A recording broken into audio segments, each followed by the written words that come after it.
আমরা দোয়া করব আল্লাহ সুবহানাহু ওয়া তাআলা যারা এই 5 মে আল্লাহ পাক তাদেরকে শহীদি মৃত্যু নসিব করুন, কি আমরা কখনো ভুলবো না।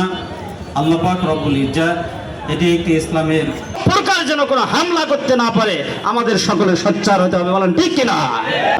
আমাদের সকলকে কবুল করুন, আমরা সকলে বলি আল্লাহুম্মা আমিন। আসসালামু আলাইকুম।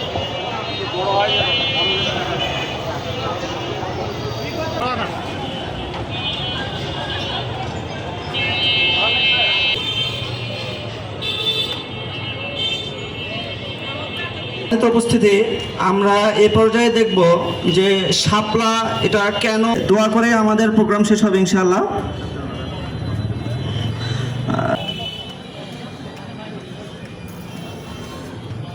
শাপলা চত্বর জমায়েত শুরু করে এবং তারা ফাঁসির দাবি করে, এটাকে এবং পেছন থেকে এখানে সমর্থন দেয় কলকাঠি নাড়ে ভারত। অদৃশ্য লাশের গন্ধে সেদিন লাখো মানুষ এসেছিলেন রাজধানীর শাপলা সাল্লামের ভালোবাসা নিয়ে। তারা কেউ রাজনৈতিক পদ পদবীর আশায় ছিল না, ইমানের দাবিতে। কিন্তু ঠিক তার আগে শুরু হয়েছিল আরেকটি আন্দোলন এবং সেই মঞ্চ থেকে আরো নতুন নতুন অনেক ইসলাম বিদ্বেষী বের হয়ে আসতে থাকে।